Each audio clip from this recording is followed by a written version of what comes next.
You can't dictate the market on your own. If the market's saying that these are what houses are trading for and you can't afford it, then tough luck. It's because everyone else wants to buy those houses. It's very unfortunate. Like, I'm very on the line of thinking that everyone should be able to afford starter level home, but they're not building starter level homes anymore. And so maybe real estate isn't for everyone.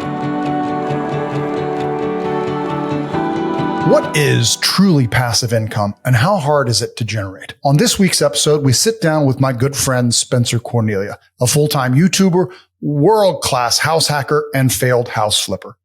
We talk about Spencer's journey into real estate investing, his amazing success with renting by the room house hacking, his disastrous experience with long distance house flipping, and a candid conversations about the trials and tribulations of being a full-time YouTuber. Welcome to the Truly Passive Income Podcast. I'm Neil Henderson. And I'm Clint Harris. Our guest today is my old friend, Spencer Cornelia, who I know from way back when we used to live in Las Vegas. And we were just a couple of young pups when it came to real estate investing. We had a great group that used to meet on Sundays at a coffee shop. People like Alex Felice, Ryan Panetta, Spencer Cornelia, me, and a lot of other really... We still have a great group. It's just a few people tend to move away. I know. Alex is in Maui. I'm in North Carolina. What about Mache? Is Mache still in Vegas? Yeah. Okay. Yeah. Well, Mache kind of drifted away anyway, so we don't... He became a crypto bro, didn't he? Yeah, did well with it. Yeah, well, good for him. But so we wanted to bring you on here for a couple of reasons. We were chatting before we got started. Is that one, like a lot of us, we all kind of get into real estate investing and have a lot of stars in our eyes. And there's a lot of people who make a lot of the strategies that people do with real estate sound very easy. And they're not as easy as they sound, especially on the active side. And then also you are what I would consider one of the world-class house hackers out there. And we'll talk about that. And then you're also a YouTube star for our people who don't know that. And you have a really unique niche in there that we're going to talk about as it relates to passive income as well. So Spencer, let's start off and let's talk briefly. Give me the high level overview of sort of how you got into real estate investing. And then we'll get into sort of the good, the bad, and the ugly.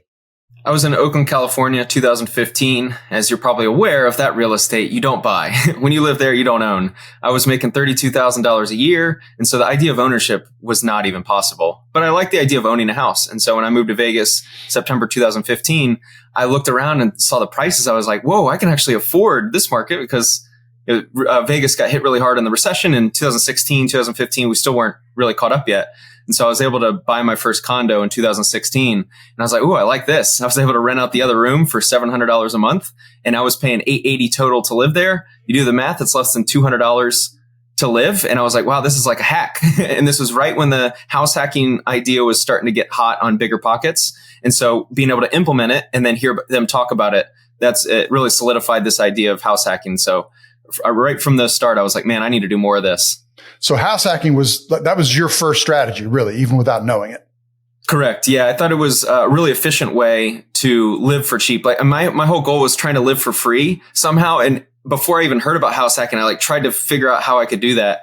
So then when they were publicizing this idea, it finally put an idea in my mind and it matched what I was trying to figure out. And so then meeting Gary a couple years later and figuring out you could do it on an extreme level and actually cash flow while living in a house was a bizarre thought, but it ended up working out. Yeah. You were also, to this day, you're one of the most financially disciplined young people I've ever known. You always struck me as somebody who I couldn't believe how, like, really, Spencer, you took the bus here? Cause you wanted to save money. I mean, of course, I think you'd lost your car. We'll get into that. I think you'd lost your car at that point, but no, you were, and I don't mean to make fun of you, but you were incredibly frugal because you knew the more frugal you were, the more dry powder you had to do the things that you really wanted to do. What's the quote that you're either driving away from pain or driving toward pleasure?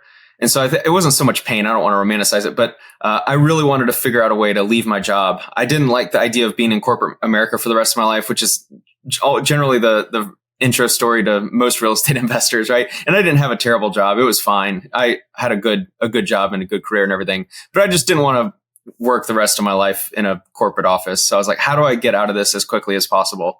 And so I saw that real estate is the best way to do that. And you weren't your job at the time, your W-2 income job in Oakland, California, you said was what, $32,000 a year? Mm-hmm, correct. Did it go up when you moved to Las Vegas, or was it basically? It did, yeah. I ultimately made $45,000 a year. And so with the cost of living difference, that's pretty significant, and the difference in taxes. So it was a pretty big leap, but I also changed careers. So that was the catalyst. Gotcha. And when did your strategy start to expand as it comes to real estate? That was when I met Gary at one of our meetups. Gary Crawford, yeah. And he's like, I got this 7-bed house that I renovated and I live in it, and I bring in 30-something hundred a month and I spend this much. And I'm like, wait a second, you're cash flowing $1,500 a month while living in it? From a pure numbers perspective, I was intrigued. And so right at that moment, I was like, I got to figure out how to do this. Now, ironically enough, I ended up buying his house. So it ended up working out. But yeah, it was that moment. I think it was early 2018 when I met him. Yeah. And Gary was a wholesaler, correct? Correct. And he still is. He's a very talented wholesaler. He's one of the best I've ever known personally. And he had acquired that property. And as I recall, he seller financed it to you because chances are you weren't going to be able to get a loan for a 7-bedroom house on your own, correct? Yeah, I haven't been able to influence the loan industry to qualify someone based on the income potential from renting by the room. So the six other tenant income didn't qualify. So yeah, I wouldn't have been able to qualify for a loan. So we had to do what's called a lease purchase agreement. Gotcha. And for people who don't know, there is now a program in place through Fannie Mae and Freddie Mac where the bank will give you credit for the income on an auxiliary dwelling unit, or if you're in a duplex, triplex, or fourplex, they will give you credit for 75% of that income towards qualifying for the mortgage on the house. But as Spencer said, they have not done it yet for renting by the room, unfortunately. So I'd be able to qualify for many houses if they did. Yeah. So where have you gone as far as the house hack there? Where have you gone from there? You have turned that 7-bedroom into more houses, correct? Correct. Yeah. So I had the 7-bed. I was living in there for 2.5 years. And then when YouTube income started to pick up, I was able to qualify in summer 2021. I bought a 5-bed, 3.5-bath house in a nice area. I added I converted a second living room into a 6th bedroom. I lived in that house for a year. I bought a house that ultimately became an Airbnb. This is a non-owner occupied investment property. That's currently a short-term rental. And then I never occupied that one. And then October 2022, so almost a year ago, I bought the house that I'm currently occupying. And so I have 3 that are rent by room and 1 Airbnb. So I manage 18 tenants and an Airbnb. Wow. Sounds passive. Hardly. So this is a really interesting strategy. My first property in my early 20s was a house hack. It was an upstairs, downstairs duplex. And then years later, my wife and I relocated to the beach, and I always remember that lesson. And we bought another duplex. We lived in one half, and we turned the other into an Airbnb.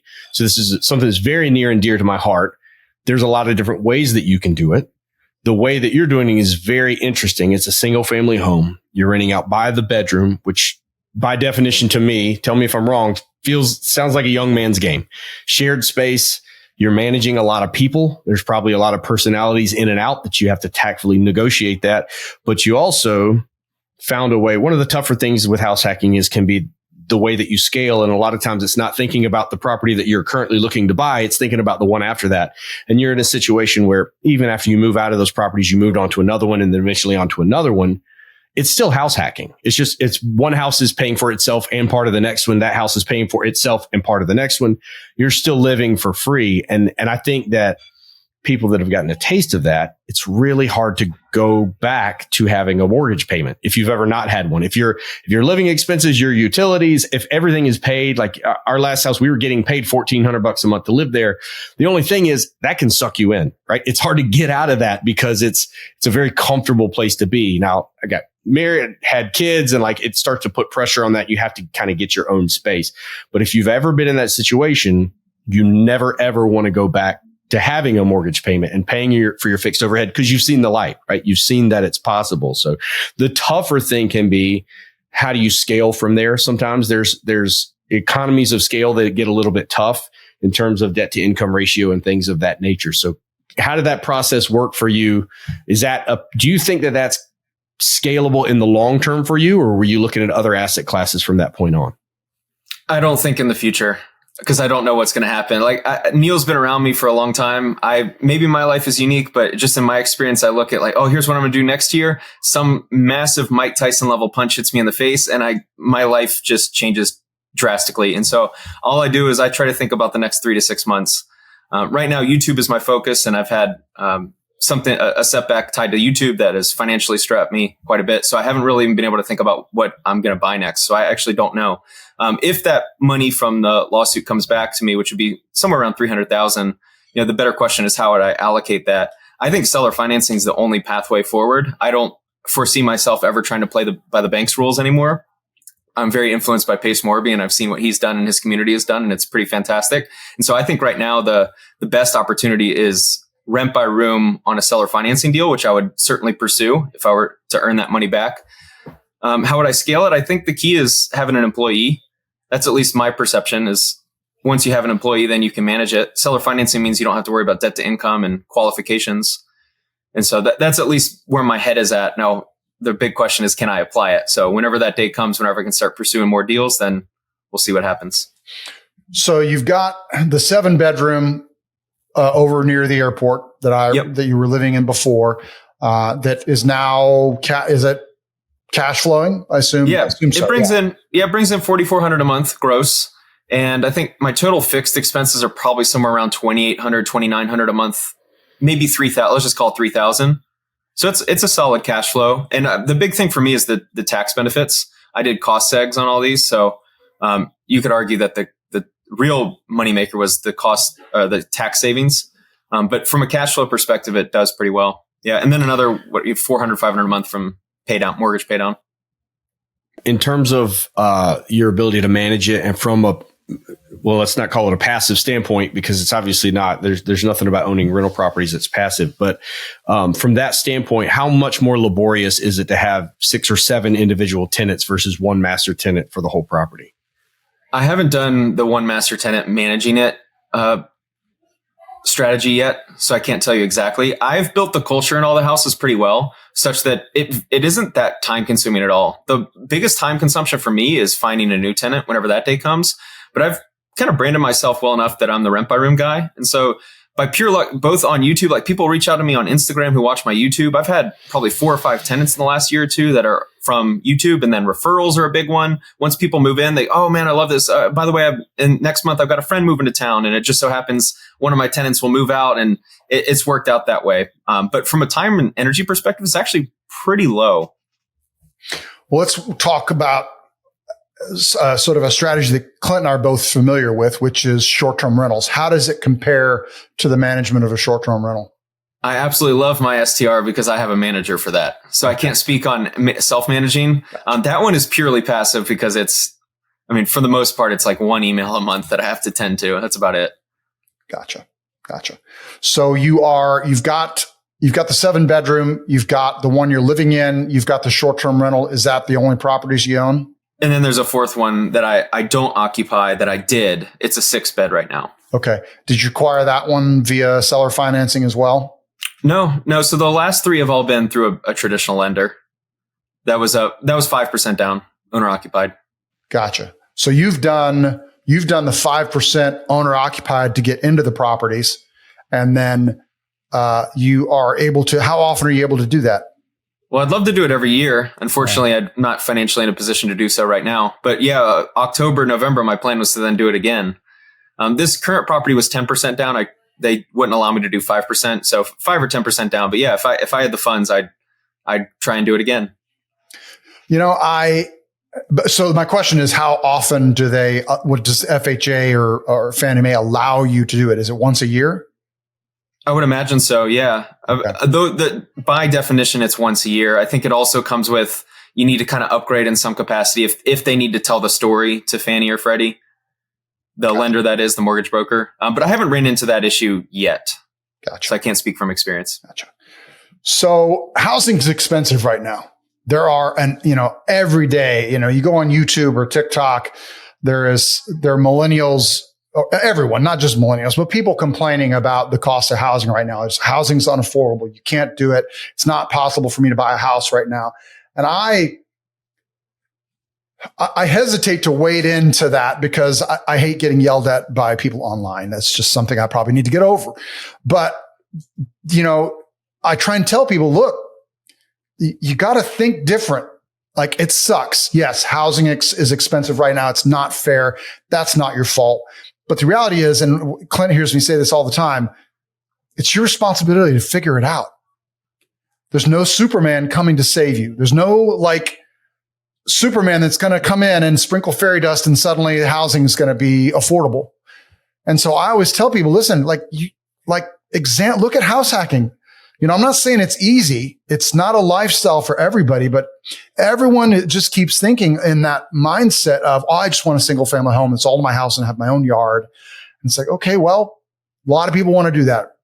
But if you can if you can buy something that's got an auxiliary dwelling unit or move into a duplex, triplex, or fourplex, I'm not saying they're easy to find, but you're going to be able to qualify for probably a bigger mortgage than you can with a single family home. And you can probably get in 4 or 5% down because it's still a single family home and it's going to be owner occupied. So what advice do you have for people that are your age and maybe a little younger that are just tearing their hair out trying to find a house to live in about what they should do? Seek other income. I actually think it's more beneficial to try and find other income sources and grow to a $250,000 a year income and then worry about housing prices. So if you have to stick to real estate, then seller financing is going to be the only way. I think that is the way everyone should pursue. I know it's a little more challenging, it takes more effort, and not everyone's trying to become a knowledgeable real estate investor. But yeah, I'm with you, man. You can't dictate the market on your own. If the market's saying that these are what houses are trading for, and you can't afford it, then tough luck. It's because everyone else wants to buy those houses. It's very unfortunate. I'm very on of the line of thinking that everyone should be able to afford, a starter level home, but they're not building starter level homes anymore. And so maybe real estate isn't for everyone. So Spencer, you've been incredibly successful with house hacking. Not all of your real estate ventures have gone quite as well. And I wanted to have you go back a little bit and talk to us about some of the things that you have done in real estate that have not gone well. Yeah, the two biggest headaches were flips going wrong in Cincinnati. Had 2 flips that I did in 2018, 2019, didn't close until 2020. Lost my shirt with that. And then right when I was able to pay off all my debt from that disaster, I had a plumbing issue underneath the house on Eastern, Gary's house, that was on a lease purchase. And that that turned to what I was hoping to be like a $20,000 rehab into probably a $100,000 rehab. And so I had back-to-back massive headaches. Yeah. Well, I remember, it was every week, we were following the travails of Spencer and your long distance flips. And it was just, we'd all come in and just shake our head, this week, what had happened. But let's get into some specifics a little bit about what you can remember about what went wrong there and maybe what you would have done differently knowing what you know now. Definitely not having a third party and a disinterested third party going to the property and checking. I think that goes for anyone doing long distance. It's probably best. I was so stupid not to do it. Unfortunately, I took a massive risk. That doesn't mean you can't do it. Like some people do out of state flipping great, but to do it on my first deal, that just opened me up to so many things that I didn't consider. And when you're a newbie, there's no way to really reduce the risk. You're just signing up and then you're just hoping it goes right. And when it doesn't, it's easy to look back and go, oh my gosh, there's so many obvious mistakes. Yeah, the biggest one would just be have a disinterested third party. Because if the second there's a mistake, you go, hey, you should probably hire a different contractor. You hire a different contractor and get through it. The 2 deals I bought were actually great deals. Even though they took 18 months to close, had I paid cash for them, I still would have made I think 10 to 12% on my money. So they were great deals. It's just the fact they took so long is the hard money cost is what made me lose my shirt. But they turned out to be great properties. I think they turned out to be really nice looking too. Yeah. No, I remember the photos, and I think your last one was you had it done. It looked great. And then circumstances beyond your control is the next door neighbor was a hoarder. No, like there was just so many headaches with that thing, man. It took like 16 months to complete. Then we list it for sale, and then we got a lot of negatives about the neighbor. Realistically, I think that was just them being polite and giving an excuse that wasn't related to the property. Because I think there were still some mistakes with the property, but yeah. Either way, at that time, it felt like everything was going wrong. And then we get under contract February 2020. And if you know the timelines here and calendar dates, February 2020 on an FHA buyer. So it's 45-day close. We go through the process. There's this little virus in China starting to pick up. It might come over here. And then they have, their agent like brings up a possible issue in the basement. They think it's a foundational issue. And I go, oh my gosh, after a massive rehab, if there's a foundation issue, I don't even know how I'd get out of this. So we had to get a foundational expert to come over, which delayed the closing. He, of course, thought it was BS and so checked it off. But that delayed closing. Well, then right when we were about to close, the virus starts coming over here and everything's starting to go, oh, what's going to happen? I was in a massive panic. Thankfully, we closed on that property, and that started the dominoes for me escaping the nightmare. Yeah. Well, and I think it's a great segue for what we're going to talk about here shortly, is that there's a lot of people in this real estate space, surprise, surprise, that make this look a lot easier than it really is. I mean, we're all three of us have come up through the bigger pockets, college, whatever you want to call it. And there's some really successful real estate investors on there that I don't want to call them gurus at all. And it's not, there are the gurus out there, the fortune builders and people like that make wholesaling and house flipping and all this science so easy, when the reality is it is hard and it takes money. As Clint and I often say, is real estate takes either time, experience, or money. And hopefully to really be the people who really do it well have all three. And if you don't have time, you better have money, or you better have experience. If you don't have experience or money, you better have time to give to somebody who's got the experience and the money. You're young and you're able to absorb those body blows that you've taken and recover and get back off the mat. For somebody who is maybe later on in life, that's probably not a risk that they can take and absorb. If someone were to come to you and say, "Hey, Spencer, I want to do a long distance flip," what would be your advice to them?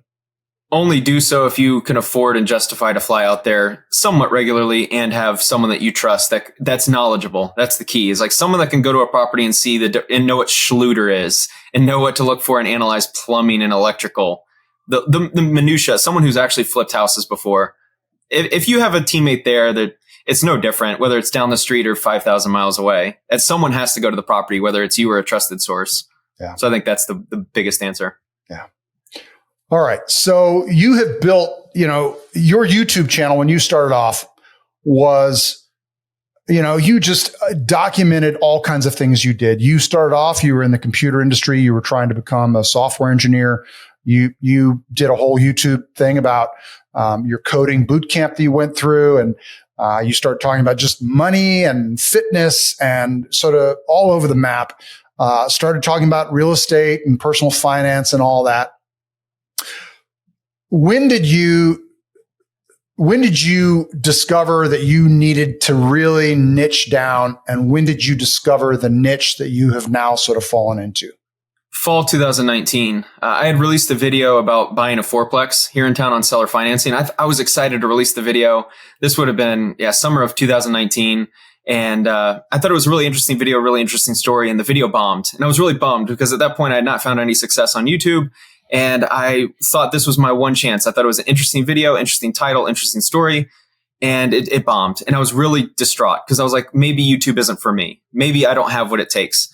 And something happened like 3 months later where all of a sudden it got picked up. The video just started taking off and it had something like 70,000 views in a month. And it ultimately got over 100,000 views, which at the time for someone getting 500 views a video, 100,000 views is like insane. To me, that was like viral almost, even though that's not the case. But anyway, at that time, I realized like, oh, it isn't about me being capable or not capable. Like we're all capable of doing it. We just need to find the right topics.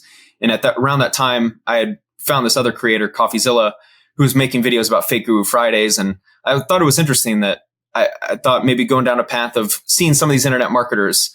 At the time, they were running huge ad budgets for teaching you how to start $1 million business or how to make all this money. And it just did not feel legitimate. And so I thought it'd be really interesting to do deep dives, complete objective look at some of these popular gurus. There was no intentions of exposed content or making them look bad or anything. It was just, I'm out of pure curiosity. I'll make the video because I want to research myself. And then right away I knew like, oh, this is a pretty clear difference in views. It kind of took off right away. Well, as Clint and I often talk, on this podcast, we often talk about the difference between passive income and residual income. But there's an entire marketing industry that has grown up around the term passive income. Like you hear it all the time, passive income. Let me teach you how I make $10,000 a month doing Amazon drop shipping or affiliate marketing on Pinterest or I mean, you name it. You probably have done a video on every one of those strategies. The reality is a lot different, correct? Absolutely, 100%. Yeah, passive income is the sexiest sales pitch. So the three biggest niches to make money are health, wealth, and dating, or romance or love. Because we're all vulnerable. Like who doesn't want to upgrade? If they're single, who doesn't want to meet the dream woman in the next 30 days? Or who doesn't want to start making more money? If you're struggling to pay your bills and some guy tells you that in the next 30 days, you can add $1,000 a month in passive income, it's so easy to sell. That's why it's so dangerous. Because even though we all like to say we got a tough exterior, man, I would never fall for that, right? I would never fall for that. Then you analyze all of our lives and you're like, oh, we all fall for everything. What would you say is the most common? You say it, the most common subjects are health, wealth, and dating. And I don't want you to name names, but what is the most egregious? What's the most egregious you've seen where it was just like, oh my God, like seriously, this guy, like this is I think the worst is sports betting because some of these, like let's say Amazon e-commerce, like really low success rate, but real estate agents have a low success rate. So should that be the determining factor of someone's succeeding or is it a scam or not a scam? And some of these guys actually have a little bit of success. Maybe they overhype their product, but there's at least enough success there where a good student can take the course and run with it. But sports betting, on the other hand, these guys are all losers. And the way they try to legitimize themselves is through their gold chains, their cash on their dinner table, and their fancy cars. The problem is sports betting has a 0% success rate. In gambling addiction, some people would argue, I'm not an expert here, but some people would argue gambling addiction is one of the worst kinds of addiction, arguably the worst addiction. And so you're influencing young men to think that they're just a few picks away from starting to make a lot of money. And if you keep buying my picks, then you can start winning a lot of money. And that might lead someone to not only to losing money, but entering into a funnel of gambling addiction, which I think that's why I think that industry is the worst. Out of curiosity, so you've got 492,000 YouTube subscribers right now. When you figured out that like, okay, this is my niche, this is where I'm headed, there seems to be a lot of interest and honestly, you're saving a lot of people a lot of time, probably money and life energy debunking some of these myths before they get sucked into it. Where were you in terms of your follower count when you kind of went into that area? And then like, how did that growth? I'm just really curious about that. Was it explosive or was it slow over time? How did that happen? This will turn into a 3-hour chat if you want to deep dive into YouTube, but I love it. So when I first started this niche, you could argue it the niche, let's just call it like critical commentary or exposed content, was December 2019. I probably had 200 to 500 subscribers, somewhere in there. Not many. 200 to 500. Yeah. And so right away, when I was getting a couple thousand views a video, I was like, okay, this is pretty clear. I'd never had this type of growth. So in 2020, I got to about 10,000 subscribers. April 17th, 2020, I remember crossing over 10,000 at my job, and then I lost my job. April 17th, 2020, I got furloughed, and I was about 11,000 at that time subscribers. And so there was some momentum, and some of the people in our group, Mache and a couple others, were like, dude, you got to go all in on YouTube. You got to quit your job. And I'm thinking like, what? Quit your job for YouTube? What are you talking about? But they were like, dude, you got to do it, man. You got to go all in. Well, in a weird way, unfortunately from the circumstances, but fortunately for me, I was thrust into a position of being a full-time YouTuber. And so I reached 100,000 subscribers right before the end of 2020. 2021, I went from 100 to 400,000. And then 2022, for roughly somewhere 400 to 480, and then up to 490 now. Wow. And it's passive income, correct? Like making YouTube videos is just, it's what Clint and I do. We just we get in front of a camera. We just turn it on. People just look at Clint's eyes and they're just like, take my money. I don't think the average consumer of YouTube understands the effort that gets put into videos in 2023. So the idea, like creating a video is actually the easiest part. Right now I'm working on a video. I have a 17-page script for my next video. If any of you remember like being in college and writing essays, I'm writing one a week. And these are essays. This isn't just like me writing down ideas. This is I'm thinking about the video when writing the script. I'm creating a hook, the intro. I'm making sure the pacing is strong. I'm making sure that I'm bringing up supporting points when I'm adding critical commentary about someone. So when I'm writing a 17-page script, this takes like 2 full days. That's after 4, 5, 6 days of planning. I read 20 different lawsuits for this video and I intertwined all of the stories. Now this one's a little more effort intensive, but the point is that this is going to be like a 2-week process for one video and I'm experienced now.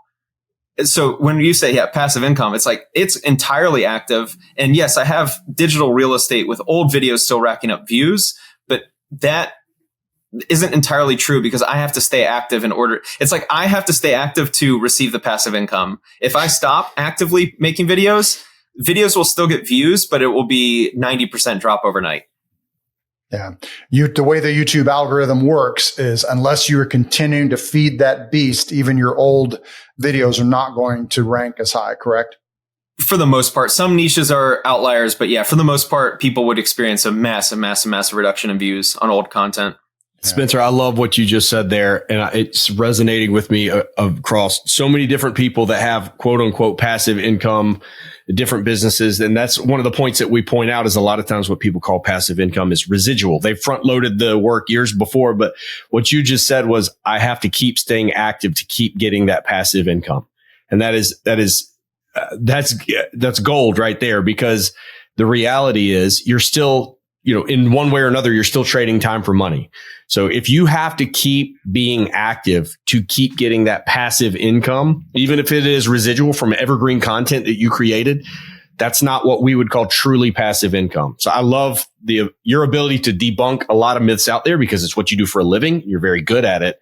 And then, and kind of seeing at the end of the day, even what you're doing, a lot of people out there have the opinion that YouTube content is evergreen and it's going to keep working. But if you're really talking about a 90% drop off, then all of a sudden that passive income starts to go away. And Neil likes to use the analogy of shoveling coal into a steam engine.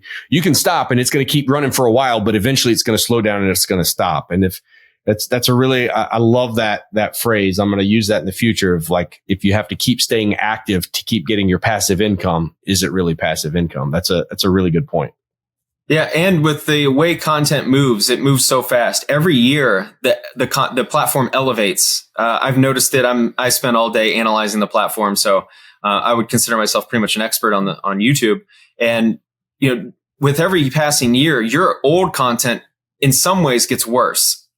In some ways, right? Because if your production wasn't as good, your audio wasn't as good, or the editing and pacing wasn't as good. If someone's watching a Mr. Beast video, as the best example since most know him, if you watch a Mr. Beast video in, let's say 2025, and then on the suggested is maybe a similar video that Spencer Cornelia made 3 years ago, the discrepancy between the two is going to be so drastic that someone might click on that video and go, it doesn't meet standards. Because it's not like you go, oh, because it was made in 2019, I'm going to adjust my attention and I'm still going to give them the benefit of the doubt. No, if it's not good, you're not going to watch.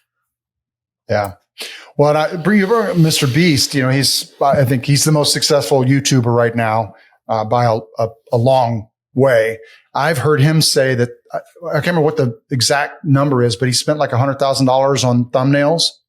And I've heard this a lot where a lot of YouTubers now are just they start with a thumbnail. Thumbnail and title comes first. They start with the thumbnail and the title before they've written a word of the script. And then they'll write they'll write the script and build the video that goes along with that thumbnail and that title. And then now YouTube is allowing you to A/B test thumbnails as well to see what drags people in. And I see it myself all the time where I'm like scrolling through YouTube and I'm like, I'll click on that. And I go, why did I click on that? Oh, it's because it had a really good thumbnail. It's everything. Title and thumbnail are everything. The packaging of the video. It's really title, thumbnail, and topic. And so there's some topics, everyone's subjective, their different experience, but there's probably some topics that if someone brought up, you're going to watch no matter the title or thumbnail. Like, for instance, after Aaron Rodgers got hurt, if you're really into sports and your favorite guy's talking about it, the thumbnail and title don't really matter. It's the idea. He's talking about Aaron Rodgers. But for a lot of creators, all three of those are way more important than the video. Because if you don't click, the way I word it is Christopher Nolan could make a video and put it on YouTube, a movie, literally a $100 million movie. But if it's a terrible title and thumbnail and no one click on it, it's going to get suppressed in the algorithm. Might get 1,000 views. It's like an insane thought. That's just how it works. Yeah. It's funny you mentioned that. I watched, so recently, Oliver Anthony kind of became a YouTube sensation with the song Richmond, North of Richmond. And when I saw it on social media and it had like 3 million views or something like that. And I pulled it up the next day. It was speaking with a friend about it because he had seen it. And we pulled it up and there was like 7 million. And then the next day it was like 13. And eventually went on to have just an unbelievable amount of views. But like 2 or 3 days in, a group of people went to pull it up on YouTube and I was there in the room and there were probably 20 different thumbnails of him standing up singing that song, but it was all different YouTubers giving their commentary on it and talking about it, but using that thumbnail. And you could see that each of them were getting hundreds of thousands of views because people were trying to find the right one and they all looked like the right one. And it was really funny to me watching those people grab onto that moment in time of pop culture and riding the coattails of that moment to get views. And it was working for like pages of them. And I realized it just impressed upon me of like so many people out there, they're fighting for those reviews. They're clawing for it. And so any moment for those people is an opportunity. And frankly, just thinking about it, I got exhausted. I was like, boy, these people it's all the time. Like within a day of his original clip coming out, there was 20 or 30 of those people. And I knew that they'd all been working through the night on that. YouTube is exhausting, especially if you're a creator that relies on urgent news and you're reacting to it. But also just because the competitive nature, like this platform is so insanely good for the consumer in 2023, because the way the algorithm works and the way your feed works, it gives you what you want. And creators now we're not relying on subscribers the way we used to be, which was great. But now it's a game changer. Like you got to make videos that people want to consume, which is great for the consumer. But as the creator, it's exhausting. Yeah. Well, so the last word in the title of our podcast is income. So let's get into sort of some of the economics of modern YouTube right now. And I know you're very favorite conversation. Yeah, I know you're very transparent about what you're making, what you're not making. So how did your income? What was the growth of your income from just YouTube? And we'll get into sort of the third party, advertising and things like that. But just from what's the AdSense? AdSense, correct? Yeah. When I lost my job, I was like $800 on my first month. I think I made $800 from AdSense. These are the ads that get played on your videos. And that summer, advertising was actually incredible during COVID. And so 2020, I was making between like 3,000 to 5,000, and I think I even hyped up to maybe 7,000 by the end of the year for a month for December of 2020. It drops dramatically in Q1. So Q1 2021, it dropped down to like 3,000 a month again. By summer 2021, I jumped up to maybe 5,000 or 6,000. And then July, August, I jumped up to 20,000. I had 4 straight months between 20 and 24,000. And then the last 4 months of the year of 2021, I made 143,000 just from AdSense. Moving to 2022, that number dropped in Q1. But I think I've grossed 2022. I think I grossed maybe 250. Well, from AdSense, maybe like 150,000 for 2022. And then 2023, I'm much lower. I'm probably somewhere in the 40,000 ballpark for the year from AdSense specifically. So what do you think? What do you think's driving that drop? Ad dollars are down pretty big.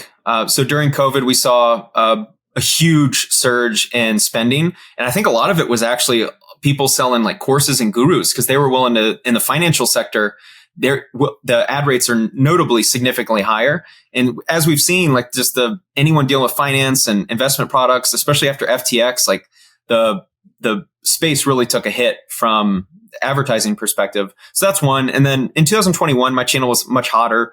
I was releasing 12 videos a month. And so my views were somewhere between 2 and 4 million views a month.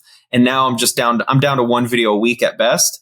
And so my views are falling in line with that. A 75% reduction or 66% reduction in video uploads is probably 70% drop in views. And then ad dollars being down 30% is like a combo effect. So I'm about 4,000 a month right now from AdSense. Gotcha. And then, but that's not, you are able to make you're able to do third party advertising on your channel if you want, correct? Yep, correct. Yeah. So last year, 2022, I made, I think about $80,000. I started doing sponsors in summer of 2022. So for the last 6 or 7 months, I made somewhere around 80,000, I believe. 2022, I probably made, let's call it like 100,000. That's probably a pretty good number. Then 2023, I probably made something similar. I probably made 70 or 80,000 from sponsors. And I haven't signed deals yet for November, December. So there might be another 5,000 or 6,000 remaining. Question. So we talked about it. It's obviously wildly active, and you've systematized it and you've gotten really good at it. But 2-part question. Number one, do you enjoy it? Are you having fun? Or are you happy with what you're doing? And number 2, like, does it give you location and time independence, or is it all encompassing with your time and you have to be in one location? I love that question because in some capacity, I do like it. I like it because of what it provides to me. I've had opportunities, experiences. Like I was in a private room with Floyd Mayweather. That's an experience that was crazy. I went to an event and Iraq recognized me and thought it was cool to meet me. He's one of the biggest YouTubers. If you aren't familiar with him, like 15 million subs. And I get recognized in public. So like this kind of stuff is like really cool to me. However, the downside is that this type of content is negative when you're critical commentary, and like all my stories are negative. It's talking about people losing money, or there's a scam, or there's some type of exposed content to it. And occasionally you deal with the pushback to that. And unfortunately I'm current party in a lawsuit. So that's like a major negative, which I think has clouded my mind. And so if you really ask me, do I enjoy it? No, because if I had the ability to do a different career, I'd probably choose or different type of content. I started a second channel for what it's worth. That's real estate content. And so like once my lawsuit's over, I'm probably going to shift into that full time. And so like, do I enjoy it? Yes, it makes money, it pays my bills, and it brings me opportunities. So from that perspective, yes, but like the day to day, I mean, I work 7 days a week. I've taken a few days off, but like for the most part, I've been mentally tied into my channel for 2.5 years every day. There's no escape. Like I work till midnight, probably on many nights a week, Sunday nights. So, no, I'm answering the independent question also. Like, no, not really. I mean, occasionally I get to travel for content, which is really fun. And I do a lot more of it if I wasn't so burdened by legal fees. That part is really fun. Like getting to go to a different city and make content, it essentially pays for travel, is like the coolest thing in the world to me. Unfortunately, I haven't been able to do more of that. So I'm very location dependent at the moment, which is what you see behind me, my studio. I have to film here in my house. Yeah. Well, I think the whole modern online economy. I heard a video today from Gary Vee that really hit me hard, where he talked about attention. Attention is the gold nowadays. That is the most valuable thing that most individuals, companies, like if you have attention, you can do almost anything. You can sell anything. You can be an activist for things. It is so powerful, and it's seductive, because I see it on Twitter. Like one of my favorite Twitter personalities is a guy named Sweaty Startup, Nick Huber, self-storage guy, sharp as a whip. But it's so funny watching him play the game, because I see it now. And I know you see it, where it's like I see him basically dropping the turd in the punch bowl to stir, like to drive engagement. Because if you can get people hating, and that's part of what I struggle with. Like somebody was mean, I posted some video about being a real estate investor, and haters come out of the woodwork nowadays for real estate investors. And I had to go, wait a second. That was my most viewed video because I was sitting there arguing back and forth with some person who was clueless about how real estate investing works. And I will never meet this person. There's no, like, they're not going to show up at my door and knock, knock, knock. You suck, landlord. And you're not going to change their opinion from a comment section either. And I'm not going to change their opinion on a comment section. But it's this twisted thing that I kind of love, but I think we all hate. And like, it's this algorithmic monster that is driving so much of the world right now. Yeah, if I was a blogger, I could probably write a really good, like 5,000 word essay on this concept. And as you were speaking, I thought of this, call it like the dark mental health line, or, some type of like sexy word. But essentially what I'm visioning is there's a line. If you're underneath the line, whereas you're reliant on attention to pay your bills, it is the most unhealthy relationship in the history of the world. And that's where I'm at right now.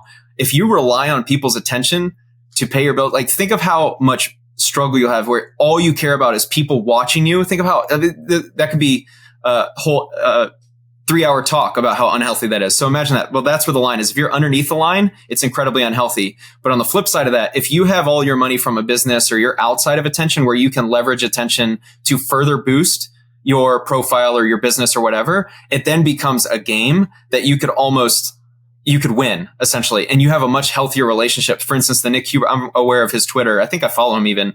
But once you're aware of that and you can't be canceled or your bills are paid, your family's covered from some business outside of Twitter, then you aren't reliant on people's perception. And you can just throw a little turd in the fishbowl and step away and let them all fight. But when your attention or when your bills being paid are reliant on them, their perception of you or their interest in your next post, then you start getting in there and you start worrying like, oh, did this person say something mean about me? Or they say, man, Neil, I used to love you, but you went so political. Or, I used to love you, and it eats at you. You're like, oh my gosh, am I effing up now? Am I screwing up? Am I doing the wrong type of content? And it eats at you. Rant over. No. We're running out of time.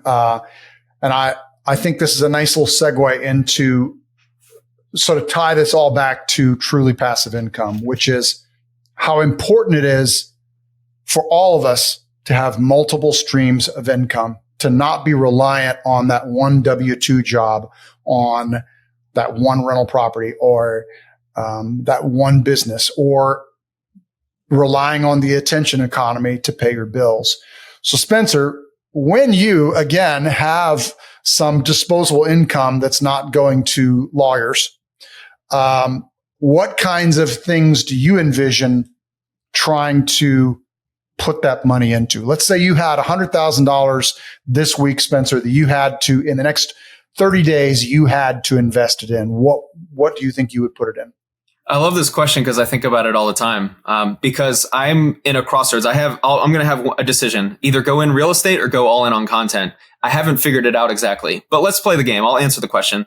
I think all in on content is actually the best play because right now, media in 2023, I have the skills to grow a YouTube channel. I know I could grow my second channel. It's a much better monetization model, much better long-term game. And so I actually would go all in on my second channel. So that's $100,000. I would hire a team. I would hire a videographer. I would be able to produce one video a week, have an editor, probably 2 videos a month. Yeah. One every other week. High quality. And I think that would be the best path. And then when I start making $100,000 a month, that's when I go into buying real estate.